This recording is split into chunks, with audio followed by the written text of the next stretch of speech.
سر اگلا سوال ہے زین اسپورٹس، یہ سوال کرتے ہیں آپ غلط بات کر رہے ہیں۔ آپ بول رہے ہیں کہ میں نے کبھی کسی شخصیت کے خلاف نہیں بولا، جبکہ آپ نے اعلیٰ حضرت پر جھوٹی بات منسوب کی، حالانکہ فتاوی رضویہ وہ کسی اور کا واقعہ بیان کر رہے تھے اور آپ نے ڈائریکٹ اعلیٰ حضرت کو گستاخ بول دیا۔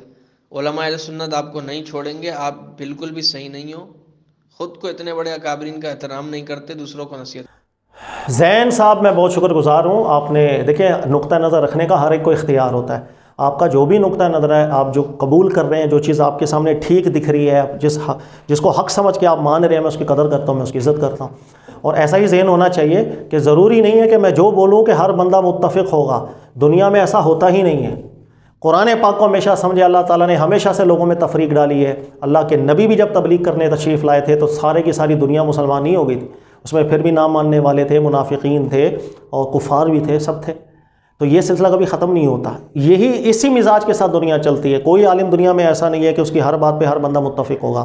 قبول کرنے والے بھی لوگ ہوتے ہیں، اختلاف کرنے والے بھی لوگ ہوتے ہیں۔ مسئلہ صرف ہمارا ہے، اور ہمارا مسئلہ یہ ہے کہ ہم صرف جو چیزیں قابل تعریف ہوتی ہیں اس کو تو بہت انجوائے کرتے ہیں، جو چیزیں قابل اعتراض ہوتی ہیں وہ ہم سے برداشت نہیں ہوتی۔ ہر انسان کو ایک ہی نہج کے اوپر دیکھا جاتا ہے، وہ قابل تعریف بھی ہوگا، قابل تنقید بھی ہوگا۔ ہر عالم دین اسی فہرست میں داخل ہوتا ہے، وہ قابل تعریف بھی ہوتا ہے، قابل تنقید بھی ہوتا ہے۔ آپ جتنا انجوائے کرتے ہیں تعریفوں کو، اتنا تنقید کو بھی انجوائے کریں، کوئی مسئلہ نہیں ہے۔ تنقید آپ کو سدھارنے کے لیے ہوتی ہے کہ ہاں بھائی یہاں غلطی کہیں نہ کہیں ہو رہی ہے، میں توجہ کروں، غور کروں، وہ غلطی دور ہو، امت میں کچھ اتحاد کی فضا تو نظر ہے۔ باقی جو آپ نے بات کی کہ میرا عموماً مزاج ایسا نہیں ہے کہ میں علماء کرام کو نام لے کر کے ٹارگٹ کروں، کسی کو برا بولوں، بھلا بولوں، میرا یہ عمومی مزاج نہیں ہے۔ لیکن میں پھر بھی انسان ہوں، کبھی میری تقریر میں، کبھی میرے بیان میں آپ نے کبھی ایسا سنا ہو کہ میں نے کسی عالم دین کو برا بھلا بولا، بشری تقاضے میں معذرت خواہ ہوں۔ میرا عمومی مزاج ایسا نہیں ہے، لیکن انسان ہونے کے ناطے ممکن ہے کہ ایسی کوئی بات میری نکل گئی ہو، آپ مجھے معاف کیجیے گا۔ سر اگلا سوال ہے ابو ورش کا، وہ کہتے ہیں کہ اللہ آپ کو جزائے خیر دے، اگر مناسب سمجھیں تو اس موضوع پر بھی کچھ گفتگو فرمائیں کہ کیا قرآن کریم دین کے لیے کافی نہیں؟ کیا ان سب روایات کے بغیر دین مکمل نہیں؟ ابو ورش صاحب بہت شکریہ۔ اور آپ نے جو بات کی قرآن کافی نہیں، قرآن بالکل کافی ہے، کس نے کہا قرآن کافی نہیں ہے؟ لیکن یاد رکھیے گا یہی قرآن مجید ہر چیز کی اصل ہمیں ضرور دیتا ہے، اور پھر ایک ذمہ داری اپنی نبیوں کے اوپر بھی ڈالتا ہے کہ انہوں نے ایک عملی لحاظ سے لوگوں کو قرآن پاک کا عامل بنانا ہے۔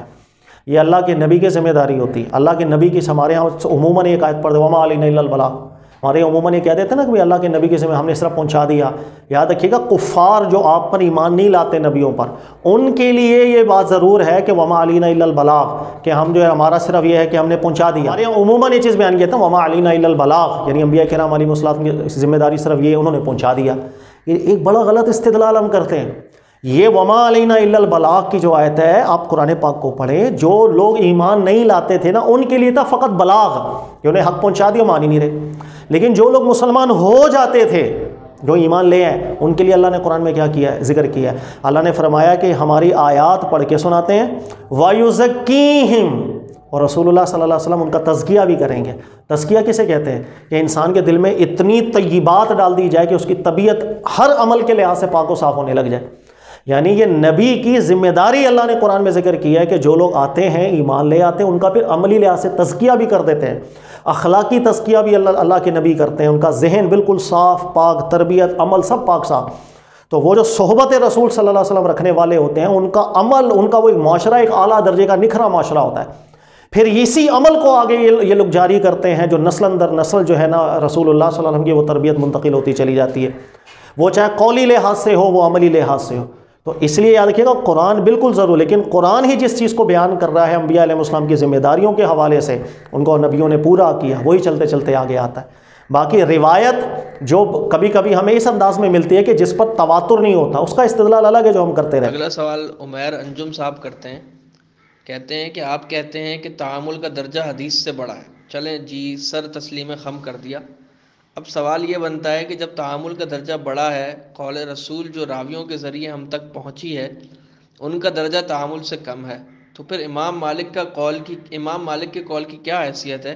وہ بھی تو راویوں کے ذریعے ہم تک پہنچا ہے، مگر آپ امام مالک کے قول کو تعامل اور روایت پر درجہ دے رہے ہیں، آخر کیوں اور کس بنیاد؟ عمیر انجم صاحب میں اتنا کہہ سکتا ہوں کہ ظاہر ہے کہ اب ہم نے سیکھا نہیں اگر کوئی چیز تو اس کو پھر مشکل ہوتا ہے سمجھنے کے لیے، کسی چیز پر تعامل کرنے اول پہ راہ ہے، اس کے ثبوت کے لیے کیا قواعد ہیں اور کیا ضوابط ہیں، یہ بھی علماء واضح کر چکے ہیں۔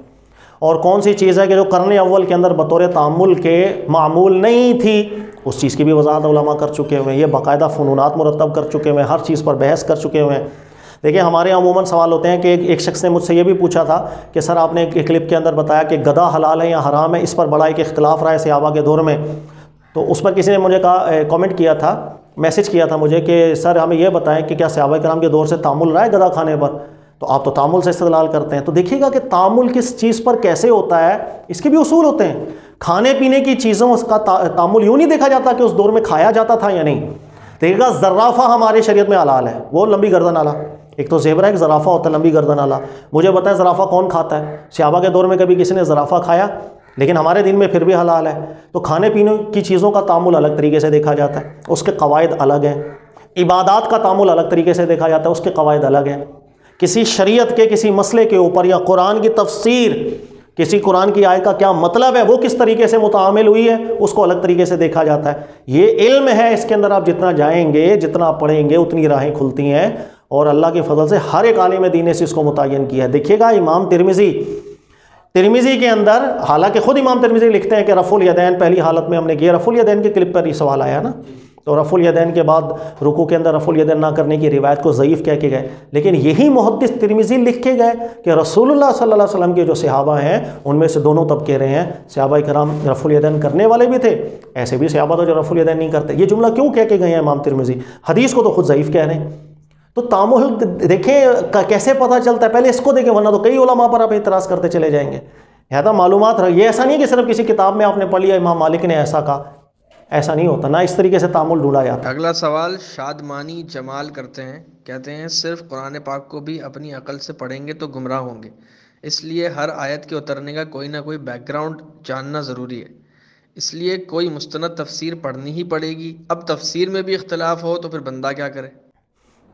شادمانی صاحب یہ ہمارے یہاں بہت غلط نظریہ ہے کہ ہم کہتے ہیں جب تک شان نزول پتہ نہ چلے قرآن حل نہیں ہوتا۔ نہایت غلط، اس لیے کہ آپ صرف بخاری اپنے سامنے رکھیں، ایک ایک آیت کے 10 شان نزول آپ کو مل جائیں گے، یعنی یہ آیت کب نازل ہوئی، ایک روایت آئے گی وہ بیان کریں گے راوی صاحب کی آیت نازل ہوئی تھی فتح مکہ سے پہلے، دوسرا بیان کرے گا یہ آیت نازل ہوئی تھی فلاں سن کے اندر۔ شان نزول میں خود روایتوں میں اختلاف ہوتا ہے۔ قرآن مجید بالکل واضح ہے، دیکھیں اللہ نے قرآن میں خود ارشاد فرمایا فیہ آیات محکمات ہن ام الکتاب، قرآن پاک کا ایک حصہ محکمات پر مشتمل ہے جو بالکل واضح ہے، وفی وآخر متشابہ، اور ایک حصہ ایسا ہے کہ جس کی تفصیل اللہ ہی نے بیان نہیں کی ہے۔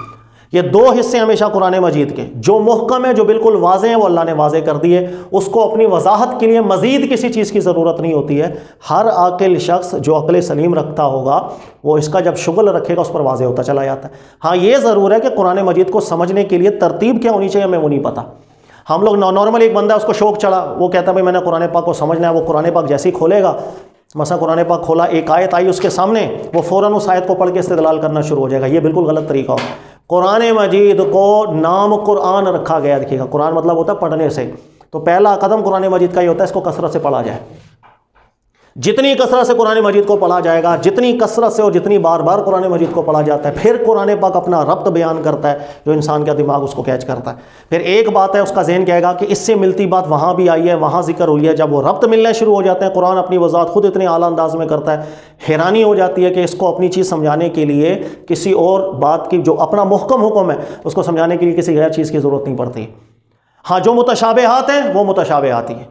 تو روایات کے اندر جو یہ بحث ہے شان نزول کی، یہ بہت ضمنی بحث ہوتی ہے، اور اس کے اندر تقریباً جتنی بھی شان نزول ذکر ہوئے ہیں آپ پڑھ لیجئے گا، اسی میں اختلاف ہے، یہ فلاں واقعے میں نازل ہوئی ہیں، فلاں واقعے میں نازل ہوئی، اس میں شدید اختلافات۔ سر کچھ سوالات موصول ہوتے ہیں ہمیں، کئی دفعہ ذکر ہوا ہے کہ آپ عمران خان صاحب کی کبھی کبھی حمایت کرتے ہیں، تو اس پہ لوگ کہتے ہیں کہ بھائی یہ یوتھیا مولوی ہے، تو کیا یہ یوتھیا مولوی اور کسی شخص کی حمایت کرنے پہ کیا آپ اسی کی پارٹی سے تعلق رکھ جاتے ہیں؟ دیکھیں ہمارے یہاں پاکستانیوں کا مزاج ہے، میں اکثر لوگوں کو سمجھاتا ہوں کہ ہمارے یہاں کا مذہبی طبقہ دیکھ لیں، سیاسی ماحول دیکھ لیں، کچھ بھی دیکھ لیں، دونوں کے اندر آپ کو ایک طرح کے لوگ ملیں گے۔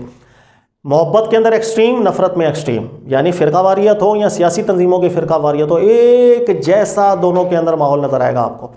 سیاسی ماحول کے اندر کیا ہوتا ہے کہ ایک تنظیم والا وہ کہتا ہے میری تنظیم بالکل ٹھیک ہے، دوسری جو ہے مسلم لیگ نون ہے بالکل خراب ہے، مسلم لیگ نون نے کہنا ہے کہ ہماری تنظیم بالکل ٹھیک ہے، پی ٹی آئی بالکل خراب ہے، اور پیپلز پارٹی نے کہنا ہے ہم بالکل ٹھیک ہیں، باقی اپنی غلطی کوئی نہیں دیکھتا، دوسرے خراب ہم ٹھیک. یہی ماحول فرقہ واریت کے اندر ہو جاتا ہے، دینی ماحول کے اندر، کہ میرا مسلک میرا فرقہ بالکل ٹھیک، دوسرا بالکل خراب. وہ کہے گا میں بالکل ٹھیک، یہ بالکل خراب، اپنی غلطیاں کوئی نہیں دیکھ رہا ہوتا. تو جو ہمارے ایک معاشرتی اثر ہے نا، وہ سیاسی ماحول بھی ویسا ہی ہے، اسی اثر سے ہی متاثر ہے، اور جو مذہبی ماحول ہے وہ بھی اسی اثر سے متاثر ہے. لہٰذا دونوں میں کوئی فرق نہیں ہے. ایک اچھی بیچ کا راستہ ہمیشہ ہونا چاہیے. جو بات کسی کی اچھی ہو وہ اچھی ہے، جو بات کسی کی بری ہو وہ بری ہے. مجھے ایک حدیث بڑی پیاری لگتی ہے، میں آپ کو بھی سناتا ہوں. امام بخاری اس روایت کو لے کر آئے ہیں. اللہ کے نبی صلی اللہ علیہ وسلم نے، ایک واقعہ ہے کہ ایک صحابی تھے، ان کو ایک دفعہ شیطان جو ہے وہ تنگ کرتا تھا. تو ایک دفعہ انہوں نے سختی سے کہا کہ میں اللہ کے نبی علیہ السلام کی بارگاہ میں تمہیں لے کے جاؤں گا. اس نے کہا چلو میں آپ کو ایک چیز بتاتا ہوں، سوتے ہوئے رات کو آیت الکرسی پڑھ لیا کرو، صبح تک آپ کو جو ہے نا شیاطین تنگ نہیں کریں گے. وہ صحابی اللہ کے نبی علیہ السلام کی بارگاہ میں حاضر و عرض کی. تو اللہ کے نبی علیہ السلام نے بڑا پیارا جملہ ارشاد فرمایا، غور کرنا. نبی علیہ السلام نے فرمایا دنیا کا سب سے بڑا جھوٹا ہے شیطان، لیکن یہاں سچ بول کے چلا گیا. یعنی اگر ایک شیطان ہے، یہ شیطان ہے، ہر کفر کی اصل، ہر برائی کی اصل، لیکن اگر کسی مقام پہ اس نے سچ بولا ہے تو اللہ کے نبی علیہ السلام نے اس کی بھی تائید فرمائی ہے. تو اگر ہمارے یہاں بھی دنیا میں آپ دیکھیں، کوئی بھی شخص ہے کسی سیاسی تنظیم سے متعلق ہے یا کسی فرقے کا بڑے عالم دین ہے، جو بات ٹھیک ہے وہ ٹھیک ہے، جو غلط ہے وہ غلط ہے. وہ چاہے اپنی تنظیم کی، اپنے فرقے کی غلط ہو، اس کو غلط کہنا چاہیے، اور جو ٹھیک ہے وہ کسی کی بھی ہو ٹھیک ہے. لیکن ہمارے یہاں کا عمومی مزاج ایسا ہے، ایک فرقے والے نے کسی دوسرے فرقے کے مولانا کی تعریف تو کر دی نا، ہم کہتے ہیں یہ لگتا ہے یہ ہو گیا ہے، انہی میں چلا گیا. اس طرح سیاسی ماحول کے اندر بھی کہ ایک سیاسی تنظیم والا کسی دوسرے کی تعریف کر دے تو ہمارے یہاں کہتے ہیں کہ بھائی یہ اس لیے لگتا ہے لوٹا ہو گیا یہ. تو یہ تو ایک عمومی فضا ہے، ایسا نہیں ہونا چاہیے.